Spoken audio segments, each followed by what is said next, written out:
Clash at the Castle 2024. Kevin, bits going on. Bit of discourse is now kicking off. I just want to start off though, before we get through anything else. The main event, you called this Yep. in our preview. Those of you who listened, Kevin said exactly what's going to happen, and I'll pass to you so you can bask in the glory, pal. Yes. So I threw out there casually. I was like, so CM Punk's gonna be here, right? And what's his role gonna be? Like, oh, McIntyre's gonna headbutt the ref, and then Punk's gonna come out with the referee shirt on and just screw McIntyre. And that's literally what we got. And I felt like this was the obvious move, just because like they emphasized the fact that the other Judgment Day members weren't going to be involved, you know? So it was like, okay, CM Punk's clearly gonna cost McIntyre the title. Like, remember, everyone that's mad about McIntyre losing, he is a heel. He's a bad guy. You're supposed to you're supposed to hate him, you know? And you're not like a babyface thing to do would be, oh, he's in his home country in front of his home crowd. Here's the championship, pal. If he was a babyface, yeah, cool. But he's a heel, you know? And I know you disagree already, so on this, I'm just gonna say my piece, and you can say your piece on the main event. McIntyre and Punk now has a lot more juice, you know, from a standpoint of like, if McIntyre won the title in the babyface moment, here's the guy, you know, here's his championship, pal. What's the angle there now for Punk versus McIntyre, right? Like, at the end of the day, McIntyre cost, in storyline, McIntyre cost Punk a WrestleMania main event, right? So Punk in turn cost McIntyre the championship at WrestleMania. But then like McIntyre still wins if Punk, like if like Punk just sits out and does nothing, right? And lets McIntyre win the title anyway. Punk looks like a goof, you know? Like, he cost you the WrestleMania main event. Like, he cost CM Punk his dream. You know, CM Punk left WWE 11 years ago or 12 years ago, whatever it was. A decade. I don't know how long it's been. He left WWE whenever it was. And he left because he couldn't main event WrestleMania, because The Rock came in and took his WrestleMania main events. So you think Punk's just going to be like, oh, I got him back, pal. I cost him the title at WrestleMania. I'm just going to let him win here in Scotland, and then I'll feud over the title with him. No, pal. This is a blood feud now. You know? It's a blood feud. And I like it. I like the storytelling. We want characters. We want storyline development. And then we get storyline development. Now people are mad, saying it's like a really bad ending. Like, you missed out on, like, oh, okay, clapping, yes, McIntyre won in front of his home fans, and then what? Where do you go from there? Storyline wise, like, you just blow your load. Sorry for the terminology, but you climax like that, and then here we go. McIntyre wins the title. Like I said, now what? So I like it. I'm all for it. Punk versus McIntyre, give it to me. They don't need a championship. I've said this before. They don't need a championship. Go ahead. But does Damian Priest need a championship? That's neither here nor there. That's a different discussion. I'll be honest here. I'm going to cut straight to the chase here. Yeah. I thought the ending was disgraceful. I honestly, I'm watching this going, okay, so there's this 20-minute match. Damian Priest, who is a good upper mid-card talent, he's got the world title because I want Triple H trying to give a new guy a go. I get it. He's kicking out of claymores. He's looking like this real dominant. Like, he's looking like Triple H in his prime from the Reign of Terror. Just would not be defeated. There's no Judgment Day. I'm going, what's going on here? Just give Drew the belt, and then that way you can do Drew in America taunting Punk with the title, being like, okay, you tried to cost me the first time in Mania, sure, haha, well done, Phil. You still can't wrestle. I've got a title. Shove it up your ass, clown. Look at me, huh? What are you gonna do about it? Then you can have McIntyre with the belt and like yelling at Phil Brooks, being like, your marriage is a failure. You're this, you're that, etc., etc. And Punk can be like, I'm gonna kill you. I'm gonna win the title while I do it. Just like, that's what they could have done. I think what you just said before was blasphemous. How you're going, oh, well, it wouldn't have made any sense if they had, so like the storyline did, Punk was cost his WrestleMania main event match, then Punk cost McIntyre, so I guess they're 1-1. And then Punk now goes to Scotland, jumps in with the referee shirt, and now Punk has 2 on McIntyre's 1, pal. That sort of thing with the scoring of the tick for tap. I think Drew should have won here. So how you do it, Drew pins Priest, who's like an upper mid card transitional champion, beats him. So then you have the big moment for 5 minutes. Drew McIntyre's cheering, he's hugging people, sure, get that moment done. Then, because he's the babyface in Scotland, then Punk can walk out on the stage and like flip him off and just like walk off. And then you go, oh, here we go, or something. And then you get back to the United States, and then Punk's like, yeah, okay, you won in Scotland. Great for you, Drew. Well done. You beat Damian Priest. I don't care. I'm going to destroy you with one arm, let alone two, clown. Book it in for SummerSlam or something. I don't know. I just think what you said there was disgusting. I think this was awful booking. And this was one of Triple H's darkest moments. Wow. That's hot, pal. That's a scorcher of a take right there. I don't even know how to rebuttal that. I'm just gonna say this about Damian Priest. He's gonna, I assume, presumably put over Gunther at SummerSlam. Gunther's gonna be the new world champion. Gunther's the picture perfect guy for that championship. Like, that championship's like the workhorse, you know, the technical wrestlers championship belt. So what better guy than Gunther to hold that? Give him a prop for 2 years to walk around with, and there you have it. We're going to get to this in a bit, but well, actually, we're just get to it now. The thing with these, I mean, we've discussed the long reigns and all that sort of stuff already. We've seen Gunther have a 600 and whatever day IC title reign. When Gunther wins the world championship, can we please have something fresh? Him holding the championship for a year, 18 months. No, thank you. We saw Seth Rollins hold the belt for a year. We you know, Priest will end up holding it for 4 to 5 months. We don't need Gunther holding it for 3 years. We don't. Gunther's not that entertaining to make that happen. He's not the tribal chief in his absolute prime. He's not. He's Gunther. He's the WWE's Nikola Jokic. Good player. Good. You know, nothing horribly wrong with him. But is he the guy to lead Monday Night Raw for a year and a half, 2 years? No, he's not. He's a good talent. He's a good workhorse. He was top 5 wrestler of the year. Some say he's wrestler of the year last year. He can wrestle great matches, and his mic work's getting better, 100%. But I hear Priest versus Gunther, and Gunther wins the title. I'm like, eh. Like, that doesn't excite me. If McIntyre held the championship, I'd be like, okay, Drew's a white hot heel. He's doing great work. He's got the belt. Honestly, Punk beat him up. Gunther beat him up. Anyone, destroy him, take the title because he's a dickhead. Like, we discussed this in our heels. Like, what we're going to drop in the next week or so on the Elite Heat. We do a whole thing on heels. You want to see the heel get beaten, the heel get knocked over. I'm not desperate to see Priest lose. I don't really care. He doesn't, like, when I was watching this match tonight, pal, I don't know what to feel when I'm watching Priest versus Drew McIntyre. I'm like, do I want Drew to win? Well, sort of, but not really, because he's a heel. I don't want the heel to win because that's not how a heel works. But I don't really want Priest to win. I'm not really invested like that. You know what I'm saying? No, I get it. I fully get it. Priest is, like we've said, he's a transitional champion. He doesn't come off like one of those big players. You know, he doesn't come off like he's on the level of a McIntyre or a guy like that. But I digress. Any final thoughts on Priest versus McIntyre before we go on? Not really. I just found it funny the way you literally predicted this word for word. Yeah. You said this in the preview. You described you said exactly what Paul Levesque wrote on the piece of paper, and then Phil Brooks executed it on television. I was on PLE. You said it. So well done, you pal. This is proof. Paul Levesque, Stephanie McMahon, they're up at night watching our content, your videos, Wrestling Uncovered, our previews. There you go. There it is, pal. All right, let's talk Bayley versus Piper Niven. I was taking a break during this match. I had to take care of something, so I pretty much missed this whole match. Piper Niven was over. Chelsea Green got thrown out, and then she came back in a lucha mask. I did see that in passing. That was the most entertaining part of the match. The match for me.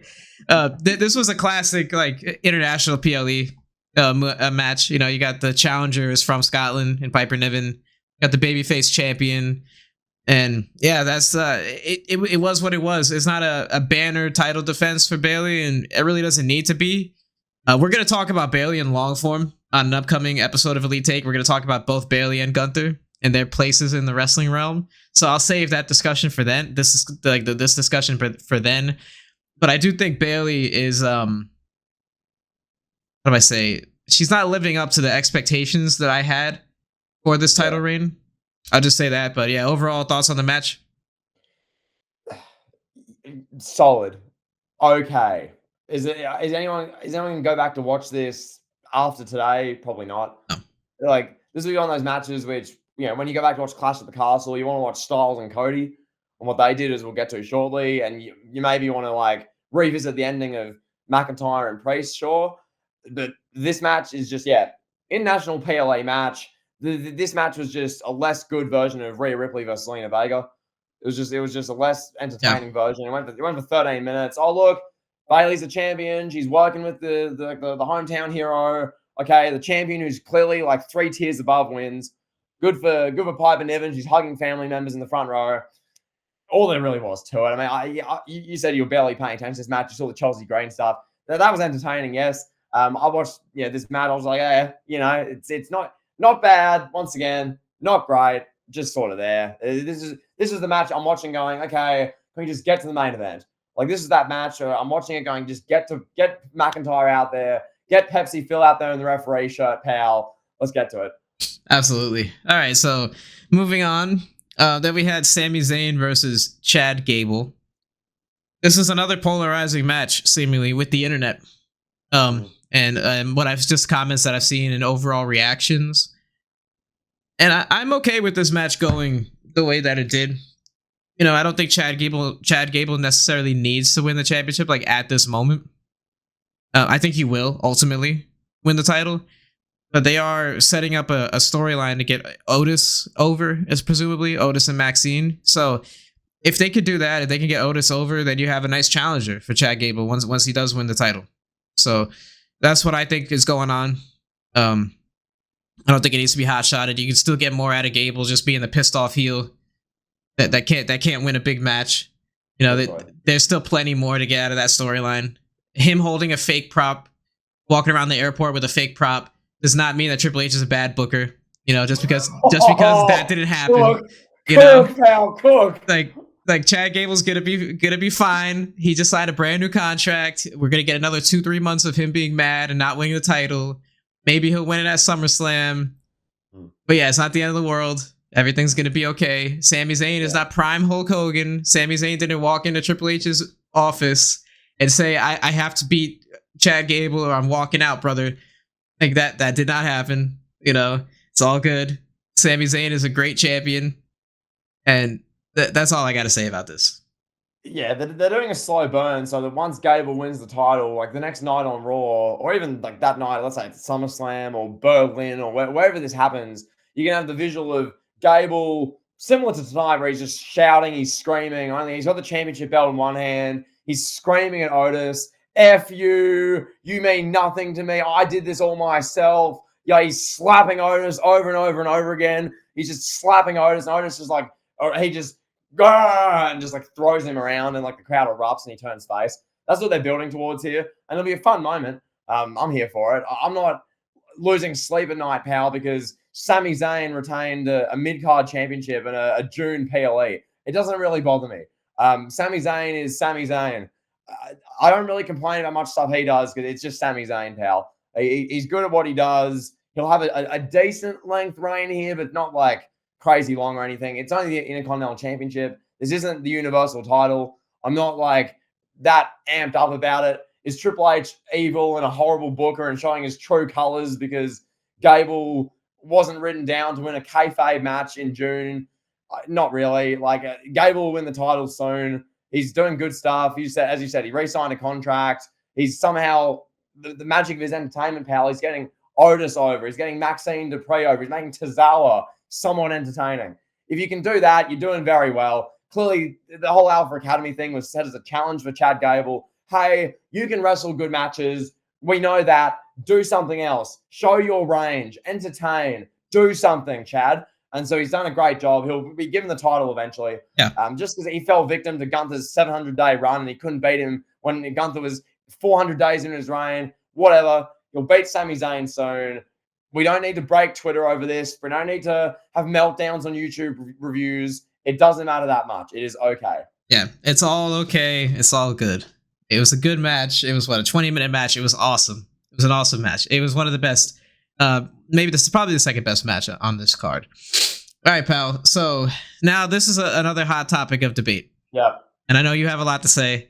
So I'm going to just set the table for you. I'm going to toss it up to you, pal. You're going to slam it home. Yep.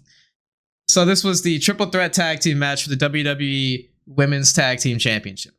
Alba Fire and Ela Dawn, the hometown babyfaces, pal, got the victory. So 1 out of 3 of the hometown babyfaces won their match, pal. Mm-hmm. And I gotta say, I was shocked. I'll say that. I was shocked, to say the least. I was shocked to see Bianca and Jade lose the championships this early. But the discourse here now, the chatter amongst the wrestling loyalists, pal, is that Jade Cargill is not good. That was the overall takeaway from this match, right? Yeah. People are like, oh, Jade Cargill's overrated, overpaid, blah, blah, blah. A lot of the things that we say about some of the AEW signings, but I digress. Now,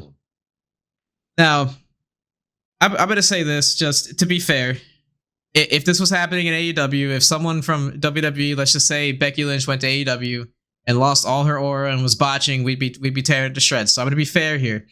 And I'm going to say Jade Cargill, I don't think she's ready to be crowned as like the biggest and best thing going on the women's division. Not yet.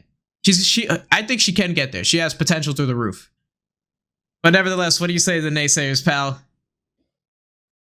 I understand the point that if this was, let's say, Mercedes Moné in AEW getting a hot tag, trying to jump in the ring and slipping off the top rope and falling forwards, I get it. Sure, we'd probably be, I get it. The comment about the aura, I do not get. I watch the entrance. I see the moves she does, which, 95% of the moves tonight were powerful, like, oh, wow, oh, my God. The same as usual. You go, oh, how the hell does a woman do that? Oh, my God, that's crazy. And you watch that and go, oh, wow. And the big entrance, the pal. She tried to jump off the top rope for a hot tag, pal. Oh, no. Oh, dear.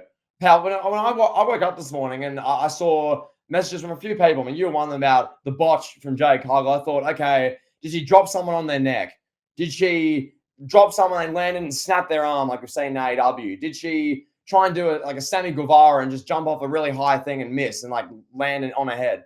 What sort of botch was this? She tried to get a hot tag from Bianca Belair, tried to jump up on the top rope, slipped a little bit, then got up and hit like 5 ridiculous power moves and laid out everyone within 10 seconds. So I was like, okay, is this the end of the world here? Is this a botch that loses her entire aura, pal? Is this proof that Jade Cargill needs to just be in the mid-card of the women's division, not main event of WrestleMania just yet? No. Like this is a once-in-a-lifetime athlete. This is a once-in-a-lifetime aura. This is my era's version of China in that regard. This is like someone who you go, oh my God, and not the China in the personal life, China on screen. So to me, I hear this discourse. I'm like, this is ridiculous. This is tall poppy syndrome, trying to bring someone down who's succeeding. This is ridiculous. This is disgusting. I just want to interject. I want to take a moment to dunk on AEW because you probably thought I wasn't going to do that. Jade Cargill didn't get trained properly in AEW. She was not a wrestler before AEW signed her. AEW hid her. They had her do squash matches. She was basically treated like Goldberg. She didn't know what the hell she's doing until she got to the performance center. But yeah, go ahead. Just want to take that moment. I mean, you're not wrong. But yeah, this commentary about, she's lost her aura or she's losing her aura and not a fan. I'm like, no, she's not losing her aura. It's the fact that we're in the TikTok day and age. Everyone has ADD. Everyone needs something new at every given moment. Just because something isn't done right away, now it's like, oh my God, aura's being lost. Are you kidding me? Do you watch that entrance? Watch that performance? Watch the moves she does? Hold on. I gotta pause this, pal. I gotta time out. Hold on. This is ridiculous. Time out. You're guilty of doing this exact thing with Cody. You had to have Cody win last year at WrestleMania 39. You had to have it, pal. And then when you didn't get it, you were upset. Completely different. Cried about it for a whole year. Apples or oranges, no, pal. I'm not. It's the same thing. Apples or oranges, it's literally the same thing. Not the same thing at all. Excuse me. Cody's been wrestling for 15 years. This is the Cody Rhodes, pal. He's Dusty's son. Oh, so you wanted Cody Rhodes to win the title back in 2014 when he was dashing Cody Rhodes, pal? Is that what you're saying? Pal, this is classic journalism. Misinterpreting what I say to slander. That's ridiculous. yeah, exactly. Dodge the question like a true politician, pal. Pal, a politician like Paul Levesque. Oh, that's great. But yeah, pal, in short, so Jade and Bianca have lost the titles now. which is interesting. So I wonder what we're gonna get from Isla and Well, we gotta talk about this. How Jade tapped. How it looked like she tapped. Did you see that when she was in the sleeper hold and she went like this? And they mentioned that. So my assumption is that Bianca maybe will get mad at her, like, oh, you don't know what you're doing, like you tapped out, like you quit on us, you know. Maybe we'll get that. That's what just want to note that the commentary hammered that home, pal. Corey Graves said it like 25 times that Jade might have tapped, and it looked like she tapped. So they'll explore something there. As long as when they start turning on each other, they don't do like a love triangle storyline with Jade, Bianca, and Montez Ford. As long as that's not where they go, where Jade tries to steal Bianca's man, as long as that's not where they go with this, any other way of doing this storyline, I'm here for. We've already got one zesty love storyline with Dom, Liv, Finn Balor stealing the room card, pal. Anyway. All right, let's not get too off the rails, pal. Let's focus on the main event here. All right. Cody or not the main event, the opening match. Sorry. This was the opening match. It should have been the main event. It should have been the main anyway. Yeah, yeah. I want to say this first off. This was the first PLE that I've actually got to watch live at home on a TV pretty much this whole year. Because I was at the Royal Rumble in person. Oh, I watched Australia, but that was like 4 a.m. and I was out of it. WrestleMania, I was at a watch party. And the past 2 pay-per-views, I was at the beach. So I actually got to sit down and watch the show, right? And I tried to separate myself from like the critic and like the podcaster and thinking, oh, I gotta come up with something to talk about. I gotta have a point, I gotta critique everything. And I tried to watch this show from just a fan's perspective, even though I am a fan. But just as someone, like clear my mind, I'm just gonna watch what's in front of me. You know what I mean? Yep, I love the build up. Where are you going with this? And I got this is good. This is positive talk. And okay. I gotta say that I can kind of understand now why people have such a gleeful review of the Triple H regime. Why everybody's like, oh, everything WWE is doing is great. Because I'm watching this, my mind clear. I'm like, wow, this is refreshing. Like wrestling is actually good. Wrestling has not been good since like 2008. Was probably like the last really good wrestling year, like 2014, 16, there were some good times. The last time wrestling was like good was like 07, 08, with like primetime stars, heavy action, raunchy storylines. And I'm watching AJ make his entrance and Cody make his entrance and Samantha Irvin, the best ring announcer since since whoever you want to put in there, Howard Finkel. And this is like a big fight. And I'm like, bro, I could have like casual like wrestling enjoyers, like friends who don't watch wrestling, like sit here and watch this match, and they'll be like, yo, this is good, So I saw it then from a different lens of why people get so happy, and maybe they get mad at us when we say like, oh, this match wasn't good or this show wasn't good. Like, I know Triple H wrote it, but it wasn't good, And it's just the night and day, like the presentation, everything, the camera angles, the storylines, like everything is so good in wrestling right now and so much better than what it was for the past decade and a half that people are just like, so they're on the other spectrum and like, oh, everything's good. And it's kind of like our job to like kind of be in the middle a little bit, So it was just nice experiencing this from like the other side of just like, wow, this is good. This is great, refreshing. And this match was awesome. And I'll close with that. Cody and AJ was awesome. Go ahead. I was just going to say, add on to that with the presentation thing. I love, and this is not related to Cody and AJ, but when they show wrestlers either, at the very start of the show, they'll have the intro package, Clash at the Castle, and they do like their 2-minute package they've done for 35 years in wrestling. And then you'll say, here's Paul Levesque arriving to the arena earlier today, and he's got his jacket on, he's got his like briefcase or like whatever. Oh, here's Cody Rhodes arriving to the arena. Like, that is great. Like they've really done that more in the last year or so. That makes it feel awesome. Like, as you say, when I'm watching it, it feels like, they're showing up for like the event. Like they're showing up like these are the stars are here to compete for our entertainment. That's how it feels. But yeah, Cody and Styles, fantastic match. Cody is the guy. And really watching this, I just, go, this is fabulous. 27 minutes or whatever it went, nearly half an hour. They're fighting in the ring. They get weapons involved. The crowd's into everything they do. You got Mama Rhodes at ringside, pal. Mama Rhodes, pal. And like Alan Jones walks over. F you. Cody sucks. Ha ha ha. I'm beating up your son. And then she just starts like smacking him over and over again. And then Styles gets the steel chair and he's like threatening to hit Cody's mom. Like, this is great content. They're brawling through the arena, pal. They're brawling in the gorilla position, pal. You see Bruce Pritchard with his headset on. Like, Cody and Styles are trying not to trip over some cords. So Cody, like, ah! And then he'll, like, try and not step over cords. Ah! Throw Styles into a wall. He'll, like, get a cord wrapped around his leg and throw it somewhere. Styles then punch him a few times. Like, this is just fun. Like, as you say, this is the perfect match for some, a casual, just anyone to show them this. It's not like the absolute all-time great show someone who's never watched wrestling match, but it's pretty good. It's a match you can show pretty much anyone. I thought it was great. Great way to open the show. Great showcase of talent. Got the really hot crowd into it at the start. Good stuff. Yeah, exactly. I'm not going to step on what you said. That you covered the match pretty well. I want to talk about our buddies, the Smart Busters, for a moment. Oh, okay. Yep. So, yeah, they pretty much retired. It seems like after Vince retired, they left too. They put a video. It was like, yeah, we're done. Pretty much, Vince is gone. Wrestling's pointless. I would love to hear what they think about wrestling right now. I like their opinion is needed. I feel like amongst the wrestling community, they're an authentic brand of opinion that you just don't get with these manufactured, forced opinion podcasts and the shilling that's in the mainstream media. Like if you would have told them 10 years ago, hey, Cody Rhodes is going to be the top star in WWE 10 years from now, they probably would have had a heart attack. They were the biggest Cody Rhodes haters like out there. What do you like? What do you make of this? Like this whole like Cody phenomenon? Like it doesn't feel real. Like I was watching this match and I was like, "There's no way this is Stardust, bro." Like I lived Stardust. I was like, in my really peak wrestling years, I'm like, bro, this is incredible. Like it's amazing to see. It's a true testament of like perseverance. Having watched almost like every Smart Busters video they've uploaded, like that I've seen like all their stuff. I'd imagine their angle if they came back now to do like a video or address this would be along the lines of, I mean, like this sucks. This is Stardust as champion. This is a joke.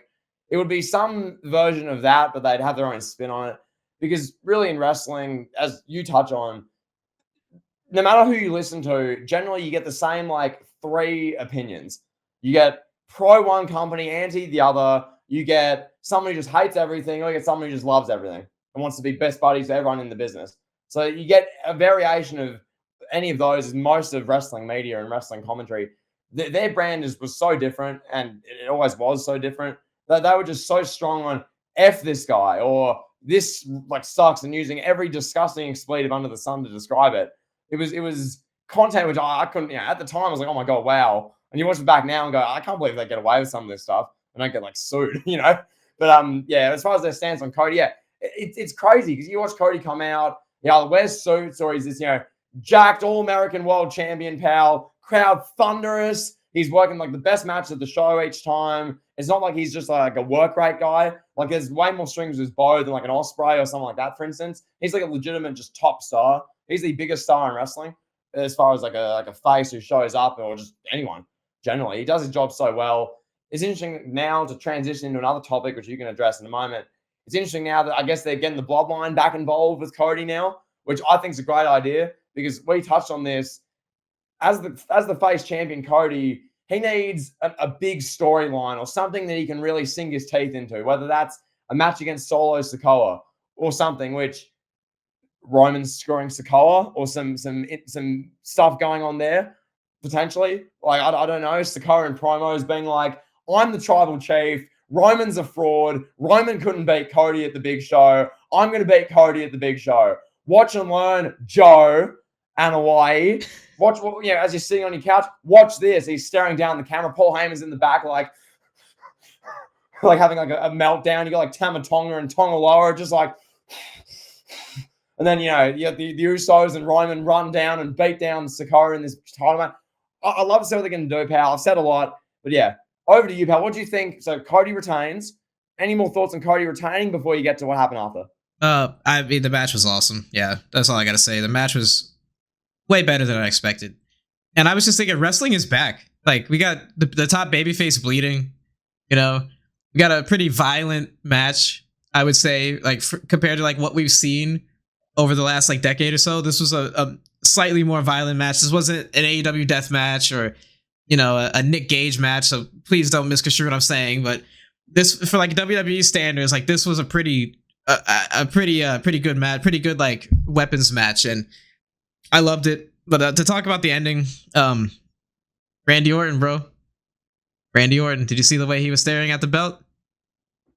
We're gonna get it. I mean, Randy Orton isn't friends with anyone. We know that him helping Cody is gonna end up with Cody taking an RKO at some point, and I'm here for that story. I can't wait. I can't wait for the second generation wrestlers to go at it. I mean, this is what we need, bro. It's Randy freaking Orton coming for the richest prize in the business with a legitimate storyline involved. That's when Randy's at his best, when there's something he can sink his teeth into. You have the legacy stuff. You have the fact that their fathers wrestled together and were friends and all that. Come on, write it up, pal. Goosebumps, baby. Goosebumps. I'm like The Rock right now. Yeah, the bloodline stuff is interesting. That I we're gonna talk about this, so I'm not gonna say too much. We're gonna talk about this on another future episode of a podcast. I do think we're gonna get Roman and Cody again at WrestleMania 41. I don't know why I feel that, or not Roman and Cody. I'm sorry. I think we're gonna get The Rock and Cody and The Rock's bloodline with Solo and the Tonga brothers. I think that's where we're headed. I think Roman's gonna turn babyface, and we're not gonna talk. We're not gonna talk about this long form yet. But Roman's gonna turn babyface. He's gonna have the Usos back on his side, Heyman, and then Final Boss Rock is gonna have Sikoa and the other guys. And then Jacob Fatu's gonna come back, and it's gonna be like, which side is Jacob Fatu on? Is he with Solo, or is he with Roman? If they do that and they execute it properly, and we get that's money 2 years down the line, so we're sitting here in the middle of 2026. Money. We're sitting in the middle of 2026, and we go, okay, the bloodline story is now over. Roman's officially off in Hollywood. The Rock's done. He's retired. He's now in the Hall of Fame. Solo Sikoa is established. Jimmy Uso and Jey Uso are established singles guys. Paul Heyman's the greatest manager of all time by far. And we're just going to look back and go, that was the greatest storyline ever in wrestling. I mean, we'll discuss this more, but, yes, Austin and McMahon hit big heights with ratings and popularity, yes. But that wasn't a 6-year storyline or a 5-year storyline that made 10 different stars, which gave us the greatest title reign of all time, gave us Final Boss, right? All this, we'll discuss this more, but plenty to sink your teeth into there. But as far as Cody here, they do the beatdown after. I found myself laughing. I'll explain why. Cody's saying that the title, he's like, whatever. Then Solo walks out. Yeah, we love that. Staring at Cody, and then all of a sudden, Tama run out, and then there's like this beatdown, and then I hear voices in my, and Kevin Owens and Randy Orton come running out there. Oots, oots, oots, oots. They're like throwing oots, oots. They're making all like the wrestling punching sounds. Oots, oots, oots, like that. And I was just laughing. I don't know, like it's just, Randy Orton's punching Samoans here. You got Cody is like, he's just had this 30-minute brutal, bloody I Quit match. AJ Styles had to be helped out by EMTs and referees. He was helped through the crowd. Cody's like holding ribs. He's exhausted. He's got blood through his hair, pal. He's fighting the evil Samoans from Joseph Arthur and Elias bloodline. Oots, oots, oots. I hear voices. It was just, I was entertained, pal. This is the magic of sports entertainment, pal. The magic of pro wrestling. Oh yeah, we'll close with a teaser, pal. I got a provocative question for you. Is Roman Reigns a Mount Rushmore guy? After if this storyline reaches its full potential, and when it's all said and done, and the dust settles, and Roman walks away from WWE in a few years, will he become a Mount Rushmore guy if the Bloodline storyline plays out, where they get another 3 or 4 years out of this, and is carrying the company still, 3 or 4 years? Very thought provoking. In many regards, I mean, I won't answer it in full. This is a debate topic. This is an elite take, main question for the whole episode. But when you look at this, I mean, yes, Cody's Cody, and would he have been a big star when he comes back regardless? Yes, true. But this has put Cody to the next level. This has made Cody Rhodes the level he is. Because I mean, if Cody came back and beat Baron Corbin to win the world title, he'd just be, oh, yeah, it's Cody, whatever, boring. Next, who's next? Kofi Kingston. I want to see him. That's what happened through the whole 2010. So it's made Cody Rhodes the biggest star as he is. It's helped a big part of making WWE so global. Like, yeah, that's one to sit on. That's one, listeners, think about that. Once this storyline's done, once you have Roman versus Rock at WrestleMania 42, once you get Rock versus Cody at WrestleMania 41, once you get the War Games, Roman's bloodline versus Rock's bloodline, once Solo Sikoa is officially made as a star, once you get another year or so of Cody established as the next Cena, is Roman a legitimate Mount Rushmore all time? Yeah. A legit, not just a force like, oh yeah, because we had him at like number 15 or something when we did our list, like 15, 18. Like that's like, good, but give it another year or two. I think, he goes above Brock Lesnar. He starts going to like the Shawn Michaels, Triple H, like legitimate, like just below the Mount Rushmore. Yeah, like Macho Man, those guys, yeah. Yeah, I think he's knocking on the door. And for 10 years, pal, from 2012 through to literally like even mid-2020, it seemed impossible. It was like, this is a joke. This is Lex Luger, only more force.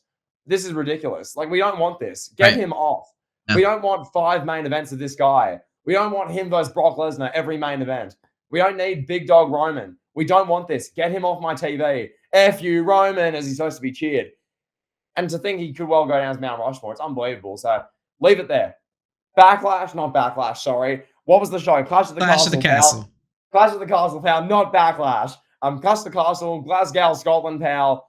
I'm giving this show a solid 7.5 out of 10. Me too. I thought opened really strong, really good open. Flow, decent, only 5 matches, was easy to follow. Main event, I enjoyed, albeit, my little gripe at the ending, but enjoyable enough main event. I love watching the Jade Cargill matches. I think she has great aura, very entertaining, legitimate aura. Anyone who doesn't think that, I disagree strongly. Bayley's match, sure, you need a match to go to the bathroom at some stage. And yeah, the IC title was really good as well. So 7.5 out of 10 from me. What do you think?